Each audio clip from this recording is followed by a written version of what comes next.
All right, well, welcome everyone to our Fall Supply Chain and Transportation Club Kickoff. We're so excited that you all could join us tonight. We do have an exciting night planned. We will have a nice, friendly, or competitive game of Kahoot, followed by a panel with Lenora Gooden and Tony Urban from our Supply Chain Advisory Board. So we're very excited to hear from them. I am one of our co-presidents of the club. My name is Amber Powell. I'm a supply chain and analytics major, and I will be graduating this December. So very exciting. Thank you. Yeah, and officers, if you want to go ahead and introduce yourselves, Mary Kate, I'll turn it over to you. All right, hey everybody, my name is Mary Kate Soule. I'm also co-president with Amber. I'm a supply chain major with a transportation minor. I as well will be graduating this December, and I also work in the Office of Student Involvement. And I'm also right now doing sort of a part-time internship with Forsyth Advisors in Clayton, which is a supply chain consulting firm. So, oh, congratulations. Who's up next? Shannon? Yeah, hey guys, so my name is Shannon Keys. I am the treasurer for the Supply Chain Club, and my major is also Supply Chain and Analytics. And I will also be graduating in December. So there's a few of us. Thank you. Hi everybody, I am Adrienne. I am the Vice President of Communications. I'm a senior, but I am graduating in December, so they will all be abandoning. I'm graduating in May. They're graduating December, which is why they're abandoning me. I am a supply chain and international business double major, and I'm an intern in the dean's office. Congratulations still. Seniors on the calls. Hi everybody. I'm Cassie Bianculi. I'm the secretary for the Supply Chain and Transportation Club, and I'm an MBA student majoring in Supply Chain and Analytics and Information Systems. Awesome. Well, it looks like that was all of our officers, and we do have our two faculty advisors here, Dr. Jill Bracey and Professor Carrig, if you two would like to introduce yourselves. Amber. Hi, everybody. My name is Jill Bernard Bracey. I am faculty in the Supply Chain and Analytics Department. And as Amber said, I co-lead this fantastic group of ladies for our board and everybody on our club with Maureen Carrig. Maureen? I think you're muted, Professor Carrig. Yeah, you're more muted, Maureen.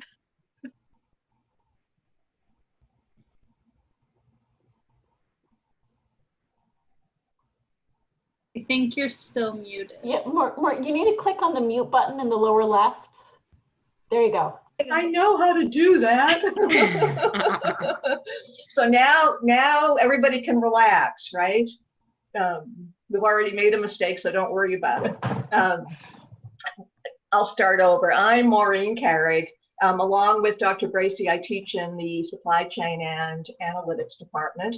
I'm hoping a lot of my students are here tonight for this. We're very excited to kick off the club for this year. We have a terrific team running this, and we have a lot of fun. We need some more males, so you males out there, jump in. And I'm glad everybody is here. Thank you. All right, Dr. Lee, if you are on, I would like you to introduce yourself as well. Sure. Hi, everyone. This is Haitao Lee. I'm professor and chair of the Supply Chain and Analytics Department. Welcome all. Thank you. All right. Well, we can go on to our Kahoot. Adrienne, if you would like to lead that for us. Excellent. So as I pull up the Kahoot, you can either go to the Kahoot app or on a web browser, kahoot.it. For those of you who have not used Kahoot before, it is a virtual trivia game, and you will be able to answer questions. So the question will appear on the Zoom screen, and then on your phone, you will see the options to answer the questions. So give me just a moment to get this pulled up.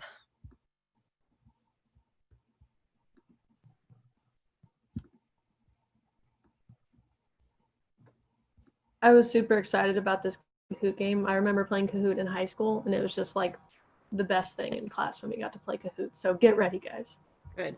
And I will say, if some of you are Professor Carrick's classes, I did steal some of the questions from her first week of lectures. So Professor Carrick, you can gauge how much closely attention we paid to your globalization videos.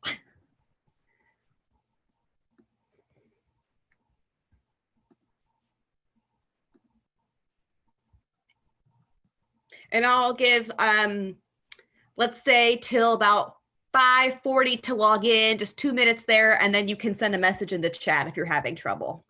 You'll just enter that code at the top.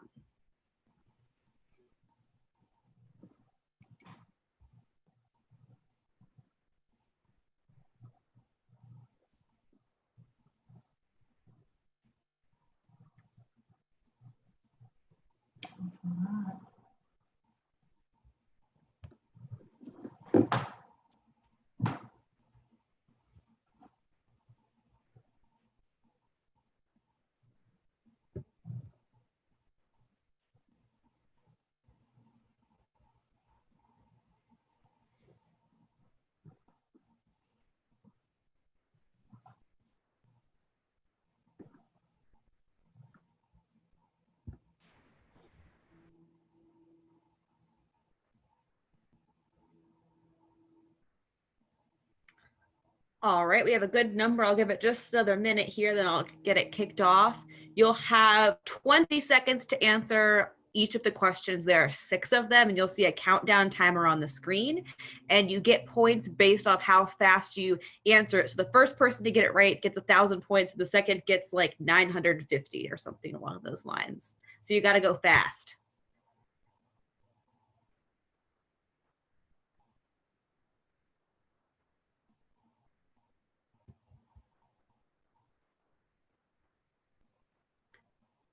Alrighty, it's slowing down on there, so I'm going to go ahead and start it.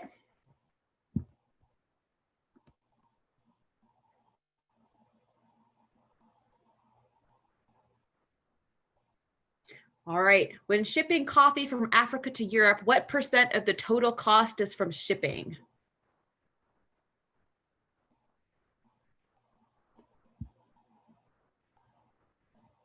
Professor Carrick, you're smiling, you know this one.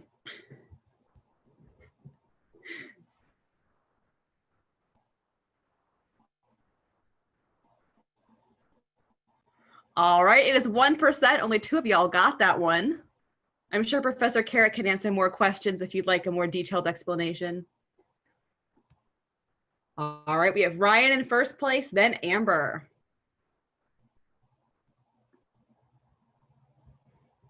True or false? Who are the faculty advisors?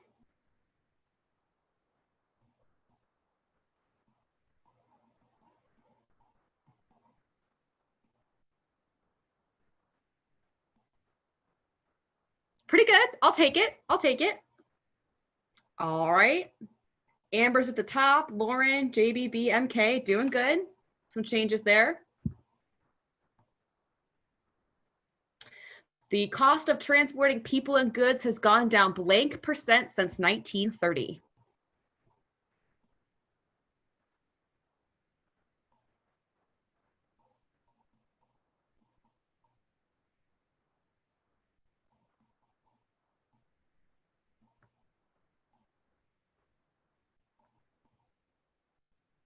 All righty, 65%. That one was a little bit better than the other one.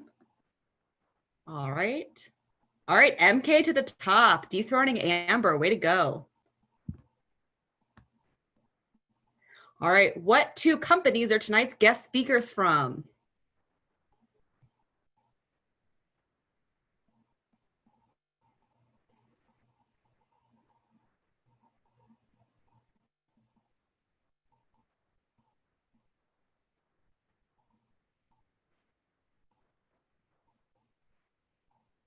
Very good. I did try to trick everyone there, so I'm impressed.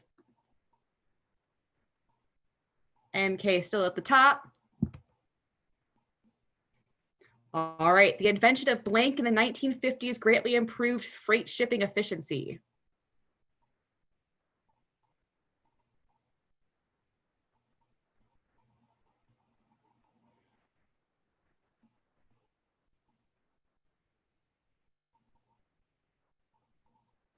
I will say I thought it was later than the 50s, but I did some Googling last night and it was in the mid 50s.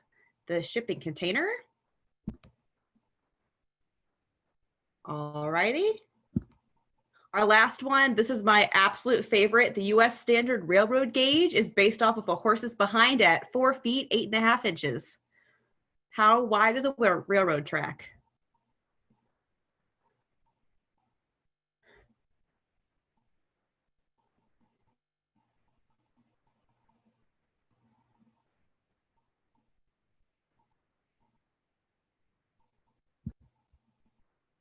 All right, yep, that is true. A railroad track is based off of a horse, and our winner is,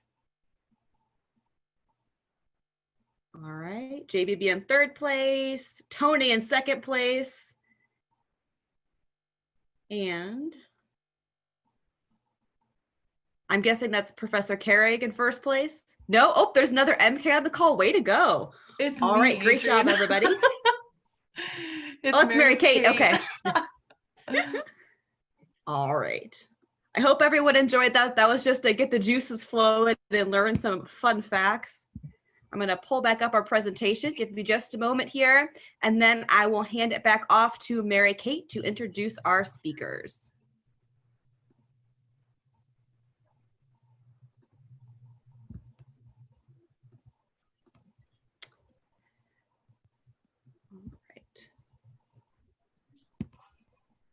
All right, all yours, Mary Kate. Ooh, all right. So our 2 guest speakers tonight are Lenora Gooden and Tony Urban. Lenora is from the St. Louis Area Foodbank, and Tony Urban is from the CAS Information Systems. So who initially wants to go first? Or who did we have scheduled for first? Tony requested to go first, so. Tony, you're up, Tony. Wait, am I able to share screen? Should be. Yes, you can. Give me a second to stop sharing, and then you should be able to. All right. Now you should be able to. There's that green screen share button down in the middle center. There we go. All right. Just to help me kind of guide my thoughts, and so I'll talk a little bit about myself, a little bit about CAS, and then I'll address the questions that the leaders gave me answers. So I'm Tony Urban. I'm a little bit of a newbie to supply chain. I'll get into that in a little bit. Born and raised in St. Louis, and the all-important question, I did go to McClure North High School, or properly pronounced McClure NAR High School.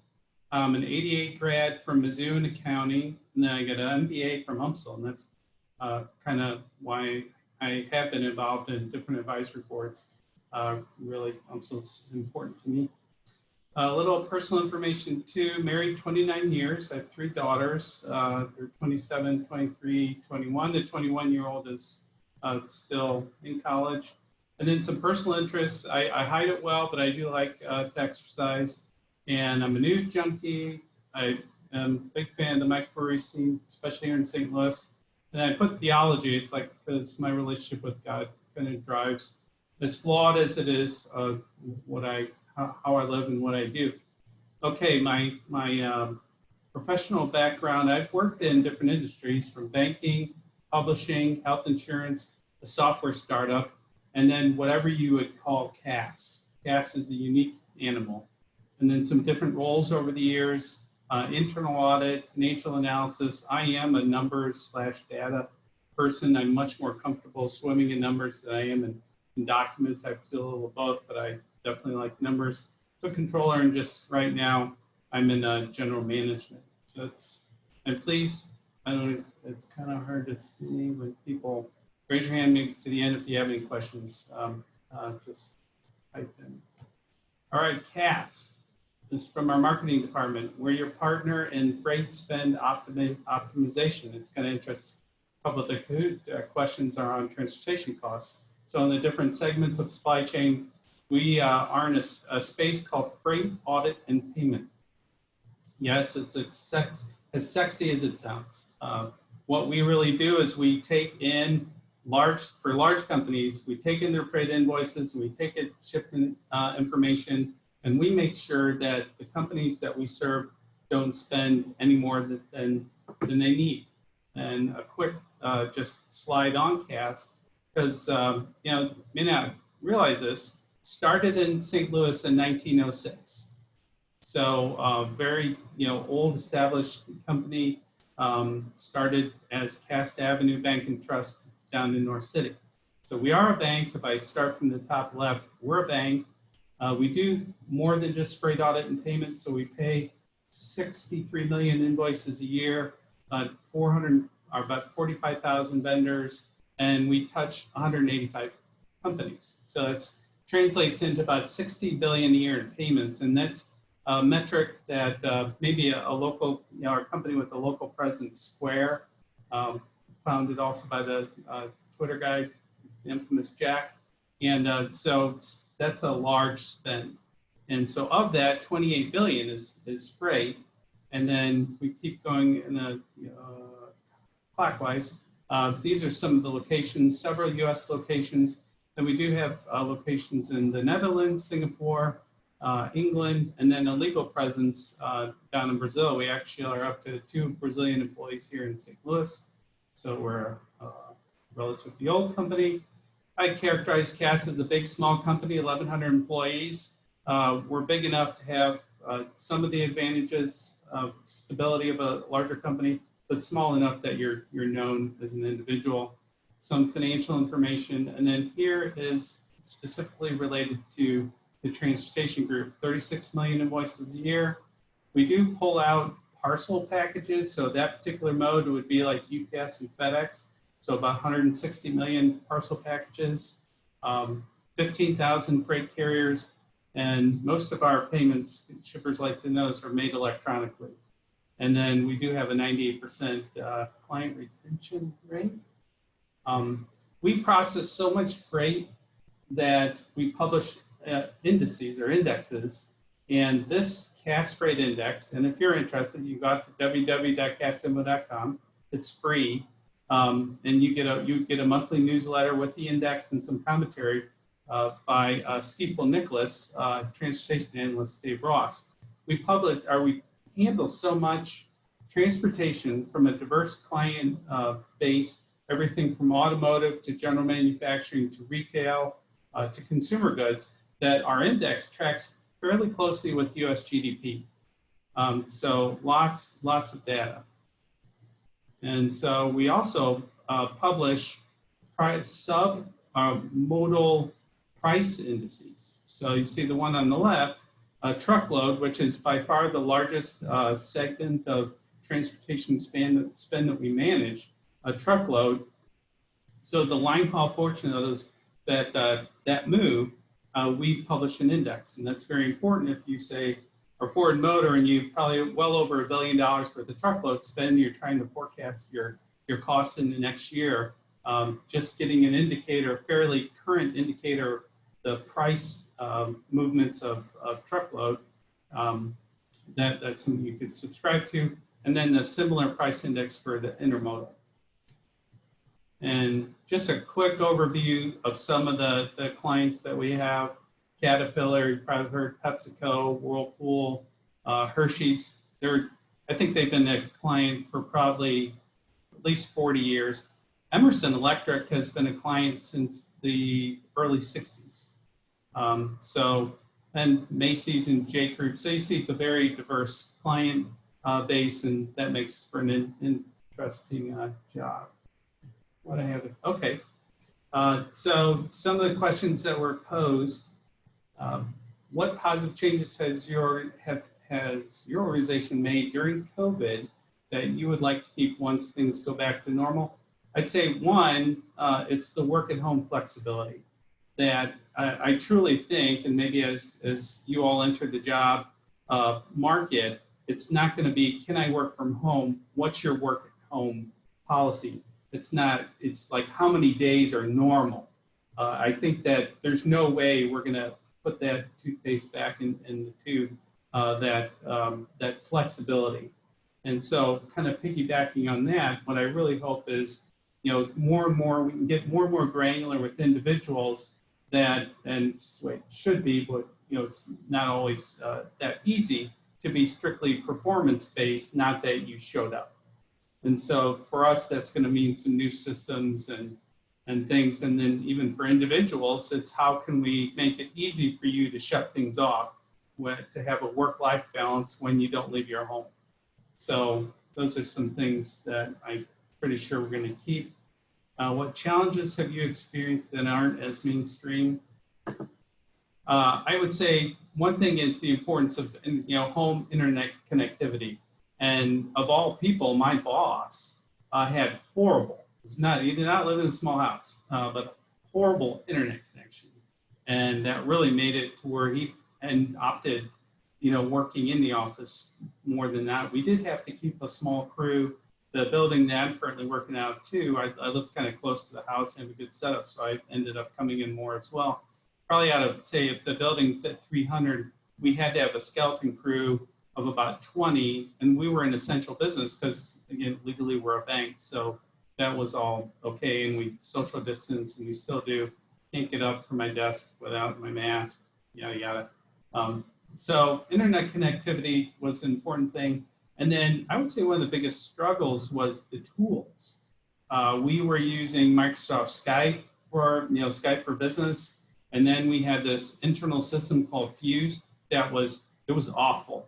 There are people here that still have PTSD from the echoing, and it was incredible. Then we're seeing a lot of our clients adopt Zoom, and then internally we've adopted Microsoft Teams. So that's what some of the things we've experienced and challenges. Then the last one, or the second last one, how much has the supply chain industry changed since you've started your career? A little bit. I've been with CAS for 20 years. Up until late 2014, I was in a finance and IT role with our corporate group. And so I came over to the transportation division, again, late 2014. So I was familiar with what the division did. I did all their financial planning and budget stuff.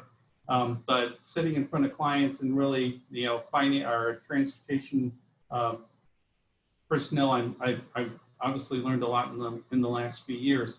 But what I've seen is the importance of working capital and how that manifests itself as we're sitting with our clients. Is normally I'll pay a carrier, transportation carrier, in 30 days. Well, I want to make that 60. And then as a bank, we can help them, extend those terms, improve their working capital situation. And in some modes, so this gets into a lot of complexity, but in some modes, you just don't have that flexibility. If you're dealing with the parcel guys, it's kind of duopoly with UPS and FedEx, you pay them in 15 days and there's no negotiation. Same with rail. Rail, you have to pay them in 7 to 10 days and there's no negotiation. But some of the less than truckload and truckload carriers, you have some flexibility. So, but that's been very important, and I've seen that continue to grow in importance. And the importance of data, right? So we don't just pay the bill, we capture a lot of information off that bill, and we also marry it with information from our shippers. They cannot get enough of the data that we provide, both to help with overall supply chain planning exercises, procurement events, you name it. So we're continually trying to up our game as far as being able to present data in a user-friendly manner.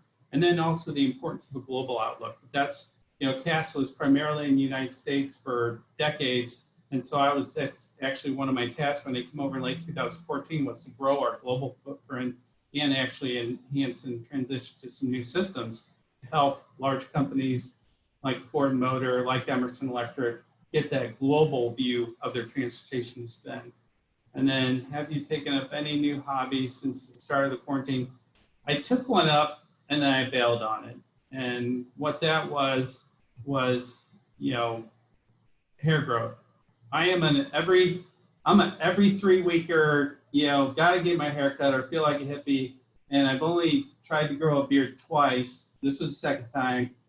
Came in, not unsurprisingly gray, because then everyone was saying it looked like my dad, but could not wait for that first haircut and to whack the beard.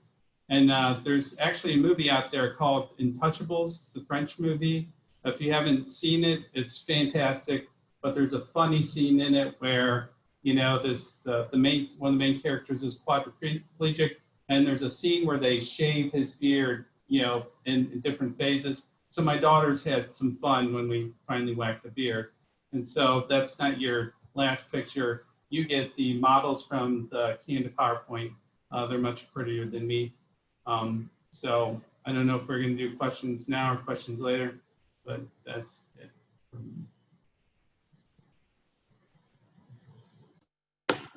Yeah, we can do questions afterwards, Lenora, if you want to take the floor. Okay, well, I am not.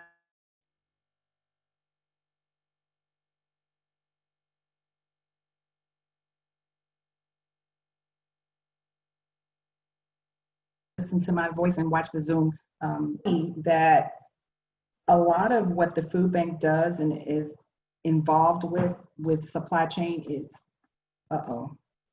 is that me saying unstable? Oh, come on. Can you guys hear me? Oh, so you can hear me because I can't hear you. So everybody's good? Okay, cool. We can hear you. Oh, there we go. Yeah, it just came up. Maybe that's not me that's unstable, so I'm going to ignore the screen. So, as I was saying, a lot of what we do as far as supply chain for the food bank mirrors what Tony spoke about. But I'm just going to recap of what the food bank is all about. So the St. Louis Area Foodbank provides food and financial assistance to over 500 soup kitchens, homeless shelters, children's homes, low-income senior citizen housing complexes. And we have a new partnership with healthcare facilities and universities such as UMSL and lower educational institutions such as grade schools and middle schools across Missouri and Illinois. We cover 14 counties in Missouri and 12 counties, I'm sorry, everybody. 14 counties in Missouri, 12 counties in Illinois, and we've been around since 1975. One of the things that we are dealing with right now and the positive changes, the work from home. So about 40% of our staff was administrative staff, and they all worked from home remotely 100% starting on March 17th. It was all of a sudden decision. I think something happened the week before.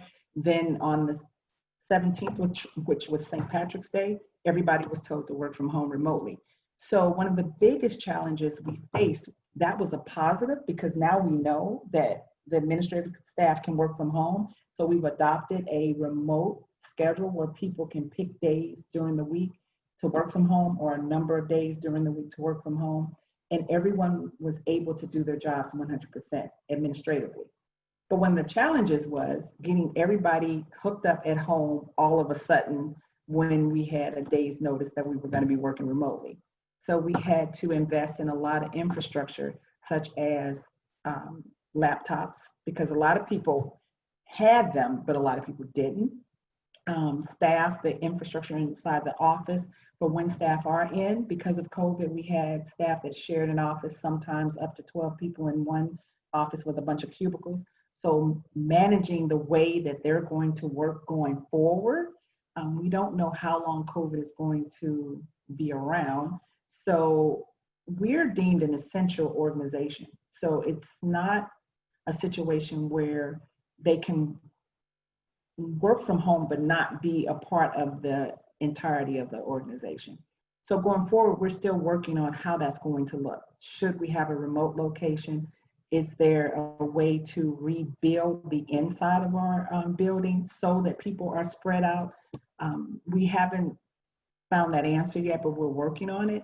But that's the challenge. But I will go back to the normalcy of it. One of the things that we're going to adopt and keep is the remote. I enjoy working from home. When we first had to do it, I thought I wasn't going to like it because I'm a people person, but I actually love it. And I learned that I'm more of an introvert than extrovert. No, I'm just kidding. But you get a lot more done. And with Zoom and WebEx, we were able to knock things out much quicker without a lot of the distractions. So that's one of the things that I'm happy that we're going to adopt and allow people to work from home when they would like. It's not going to be 5 day a week, but you can do at least 3 if you choose to.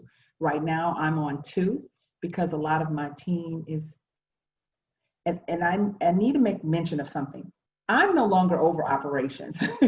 So the supply chain part operationally, I'm not over that anymore. My title actually changed in February, but I'm still a big part of the supply chain part, but not the operations. So my job is to bring in all of the food. So I deal with the rail, the invoicing, the food purchasing. And now the operational side is our director of ops. So I wanted to make mention of that because as I talk, then it won't make sense if you think I'm still over operations. So I wanted to make mention of that because I'm not sure if you all knew that, did you?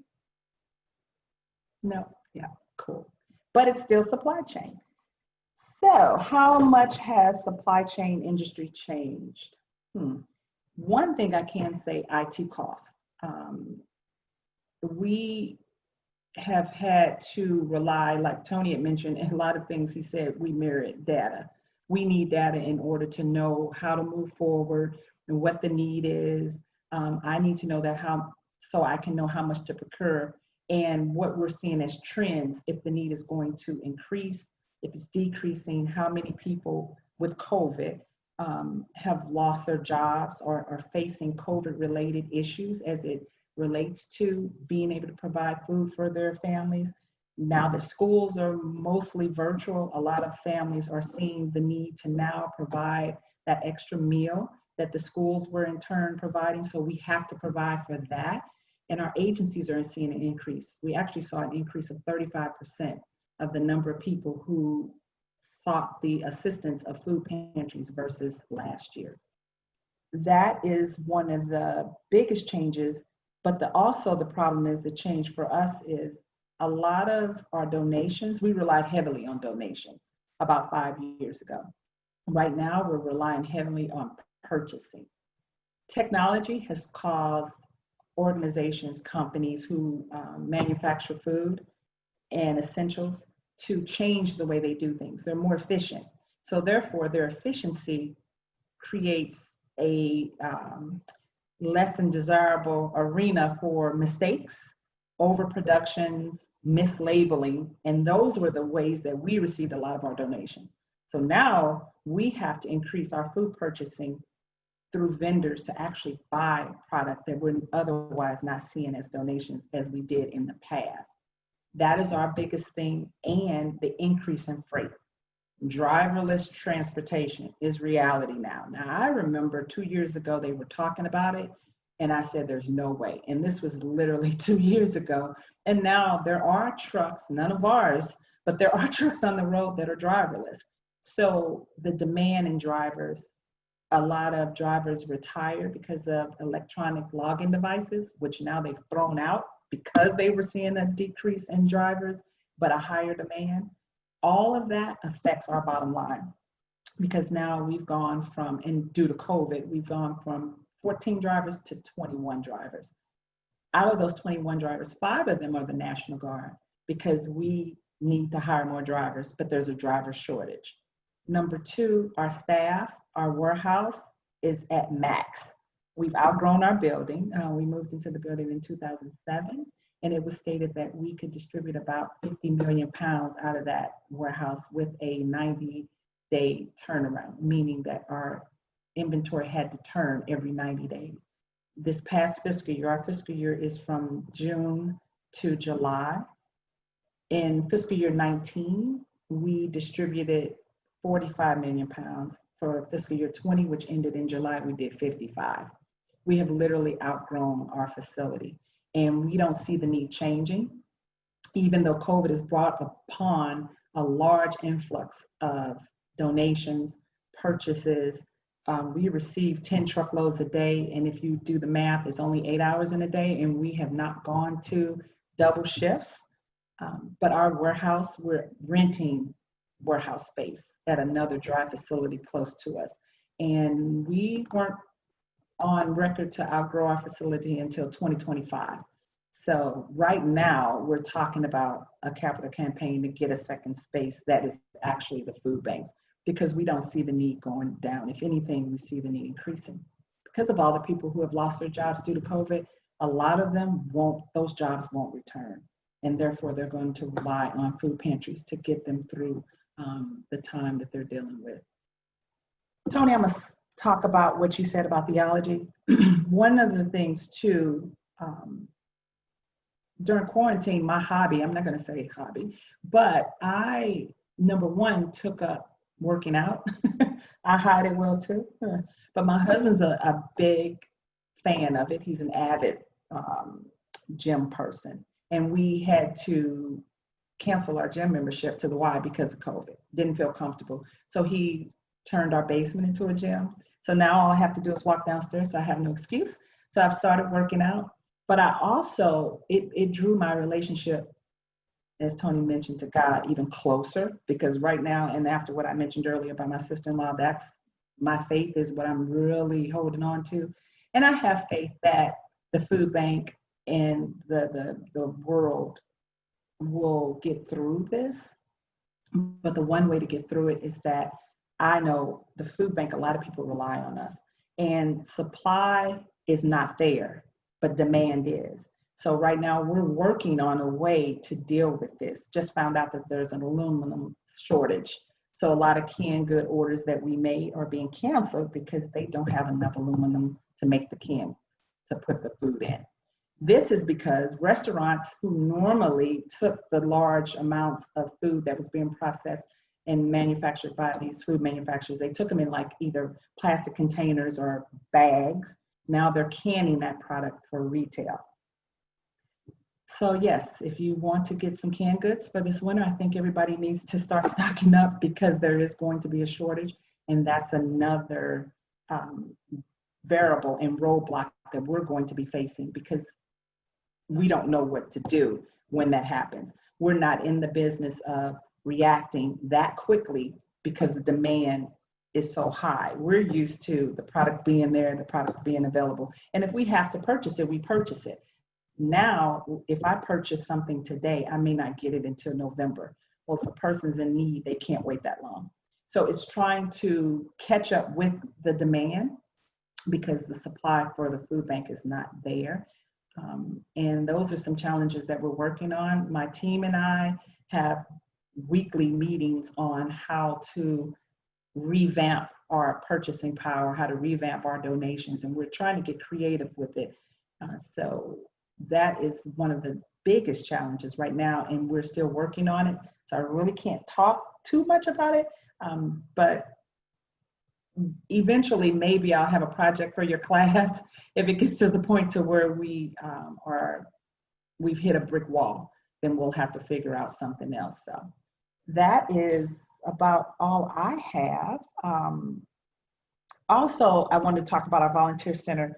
We used to have volunteers, up to 50 who could come and volunteer and repack at the food bank. But because of COVID and social distancing, we had to cut that back to 20, and it's 10 in the room. There's 2 sides, 2 projects, so there's 10 per side. The weird thing about it, we found after surveying our agencies, surveying the volunteers, and surveying the VC Center employees, they like it better with the smaller groups because they're able to get the projects done much quicker, and the group is able to learn and do what they have to do without so many people. Because then you find yourself, even though there's a project of reboxing food, you're just making up stuff because you have so many volunteers. So we may also not go back to the 50, but get a second location, do another volunteer shift there, but keep the shifts small to 10 per project. So that's one of the things that we learned, that more is not always best. It's the volunteer experience is better in smaller groups. So that's all I have. Wonderful, Lenora. Thank you. Are students able to volunteer for you? Yes, they are. So what you could do is go to our website and you'll click on how to help.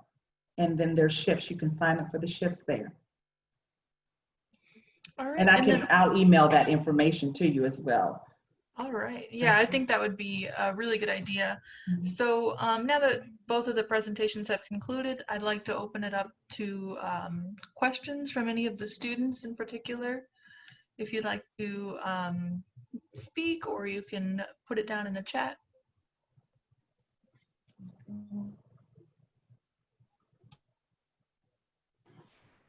I saw one question in the chat about extending terms.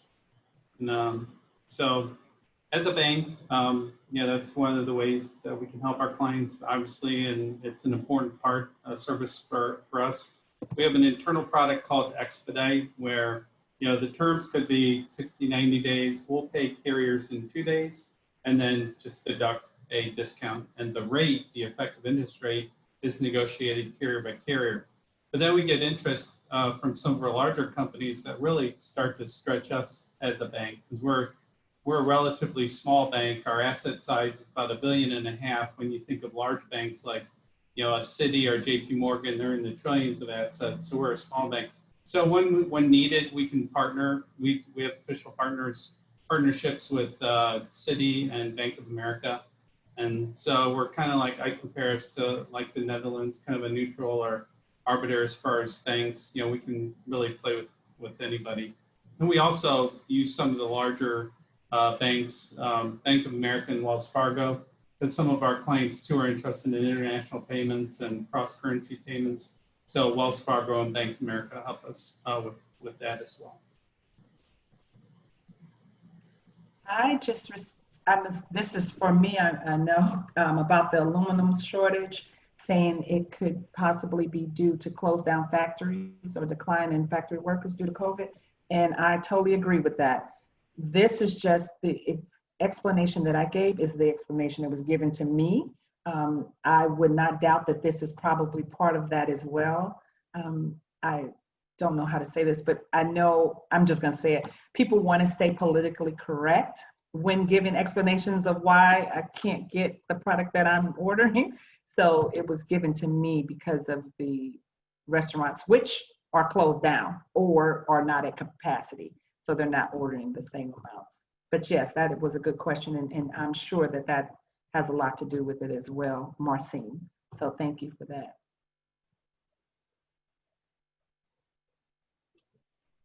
All right, would any other students like to ask any questions or give any good comments about this?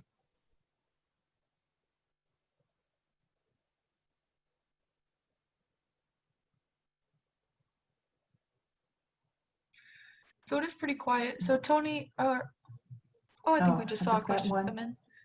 Yeah, so the question was, Lenora spoke a lot about the challenges they faced during COVID-19. So Tony, what challenges have your business partners seen during COVID-19, and what sort of measures have your partners taken to not lose out on any revenue?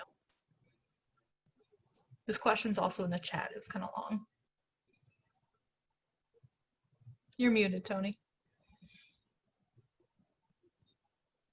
You're still muted, Tony. That's the word. There the you word go. mute. Okay, that instead of preserving revenue, what we initially saw was addressing risk. You saw we're heavily exposed to the automotive industries, and very quickly the large automotive manufacturers, they shut down. And they shut down because of the risk of if COVID would spread rampantly through a factory. And so we saw that across multiple industries, and really more than revenue preservation, we saw cost cutting. Good number of our clients, forced employees to take, a week or more unpaid. It wasn't really time off. It was like, yeah, you time off, but we're not going to pay you either. We're also some exposure to retail. So one of our clients is, and I wear their shirts, it's Joseph A. Banks, and just shut down all their, they basically shut down their company for 3 or 4 months. And so they're starting to come back, and I'm not sure about their physical retail companies, but I would say more it was risk mitigation, cost savings. Yeah, but we do have some exposure to healthcare industry as well. So some of our clients didn't skip a beat. we have a large company, Cardinal Health. They're sort of medical supply distributor, millions of shipments, and so their volumes kind of trended up. We have other ones, Stryker and a company called Zimmer. Zimmer, they make joints, right? Knees and hips, etc. And they again fell off a cliff because elective surgeries, disappeared. We're starting to see them come back. So it really was just one, how do I, in some cases, how do I stay solvent?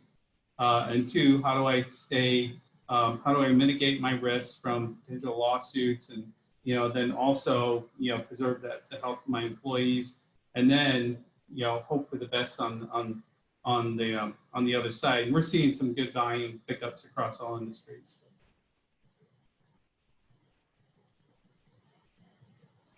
Mitch has a question about how we're dealing with employees and even supervisors who don't take COVID seriously. I can speak on the food bank. We have a policy in place where every employee, volunteer, when we walk in, we get our temperatures checked. We have to wear masks. Our volunteers have to wear masks and gloves while they're working. And they come in, wash their hands, and they can't take their mask off unless they're going to in the restroom alone, or if they need to drink something, but they step away. Everyone's socially distanced. And like I said before, the administrative staff, they're the ones who share offices. So they work from home and alternate if they share offices with anyone. Our warehouse staff and the DC center is harder to social distance because they have to work around each other. So they have to have their mask on. If not, they are written up after a verbal warning. If it happens twice, then they are written up. And then if it happens again, then they're reprimanded. But we haven't had that issue happen. Also, if we have an employee who, before we had travel restrictions on employees too, if they went outside of the area, they had to quarantine for 2 weeks.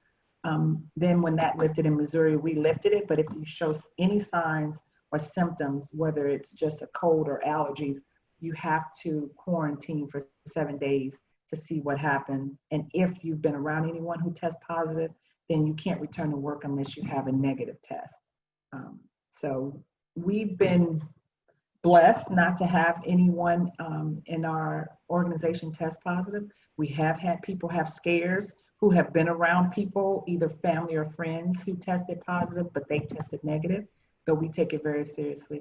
And we've been lucky that we haven't had any employees who don't take it seriously. Some gripe the drivers didn't like wearing the mask, but they came around once we put that clause in the policy that stated they would be reprimanded. So nobody wants that to happen. I'd say at CAS too, it's not really negotiable. They're pretty proactive, and there's clear policies about compliance, and there's no issue. I mean, no one's happy with it, right? But everyone makes really kind of a collective good type of effort, and so. But again, there's clear policies that have come out.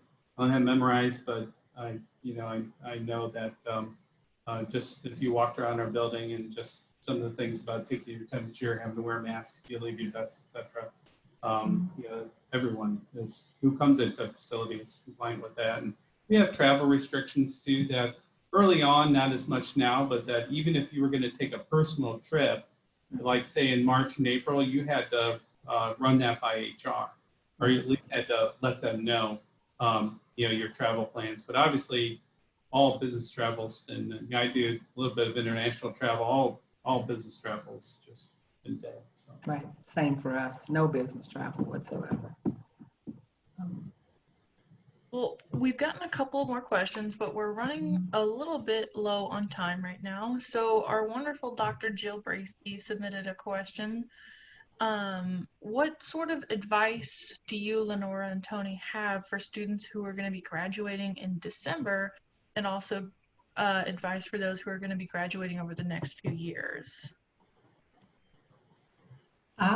You want me to go first? Yeah.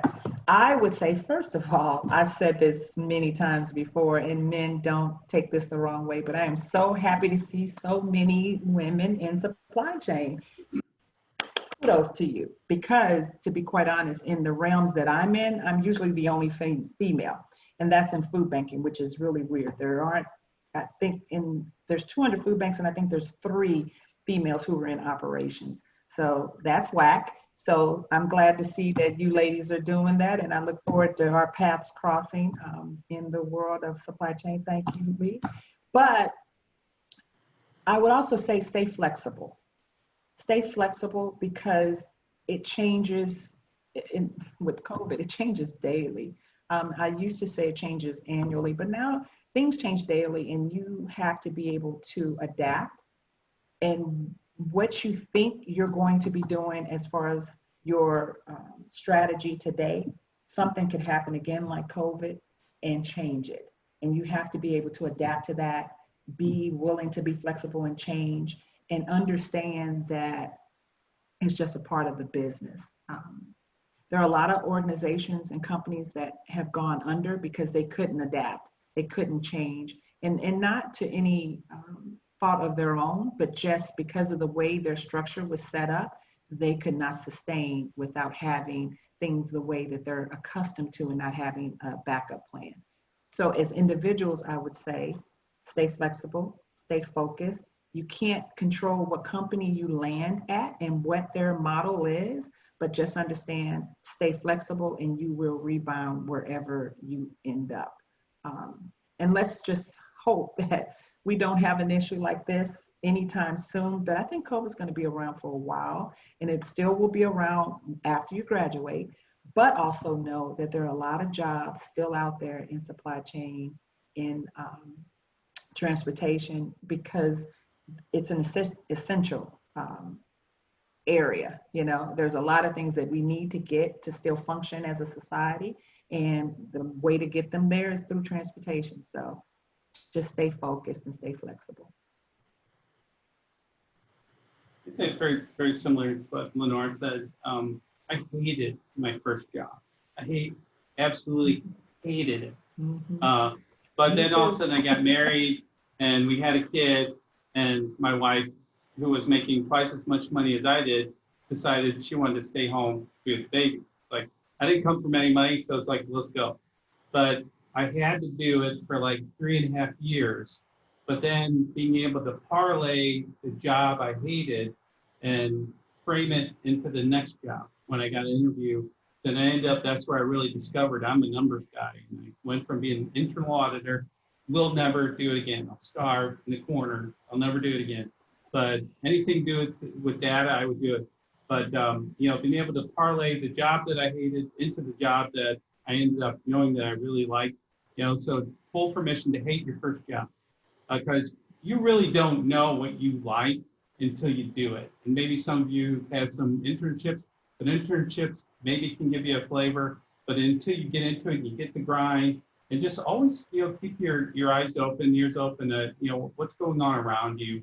You know, internal moves are always great, but always, if you get a job that you find boring and mundane, try to do something else, you know, to expand the job or something. But yeah, definitely in line with Lenora, be flexible. Don't worry if you hate your first job.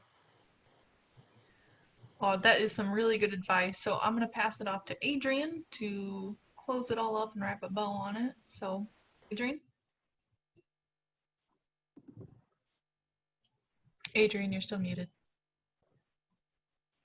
I'm actually going to pass it off to Amber. Give me just a moment. Can everyone see my PowerPoint? Mm-hmm. Excellent. All right, Amber, over to you.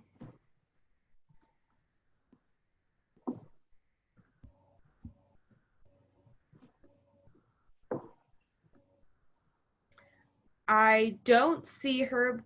Oh, nope, there she is. Amber, we can't hear you. I'm back. I'm back. It kept kicking me out because I have a really unstable connection. So that was you. No, just yeah, so this is our fall calendar. So we want to make sure we're still having the same great events that we would on campus. So we want to hope to provide that virtually as well. So make sure you're keeping up with our calendar. So we will actually have a Women in Supply Chain event in October, which we're really excited about. And then later in October, keep an eye out for the Supply Chain Alumni Board, what I wish I knew and what I wish they knew, which we'll talk about. It'll be recent alums talking about experience that they wish they would have known and what their employers wish they would have known. And then in November, we will have a how to apply your virtual skills in the working world, which is really important during this time because we are all virtual right now, and being able to talk about being virtual and applying that skill set in an interview, I think is really important. And then in December, we will have a virtual company tour with Q&A. So look forward to those. We will have everything on our Instagram and on our Canvas page. So make sure you are following our Instagram and on our Canvas page. If not, please email me. And there's our information. If I run both All of right, those well, I wanted pages, to thank everyone for, good. I run both of those pages, so feel free to send us a message. If you want to be added to our MyEngage or our Canvas, that's a great way to reach out and I can put you in the right direction. So just send us a DM or comment on something and I'll get you where you want to be. Yes, absolutely. And thank you everyone for being here. On behalf of myself and the entire club, thank you so much, Lenora and Tony, for not only being our industry advisors, but for taking the time to be with us tonight. It was great learning from both of you, so thank you so much.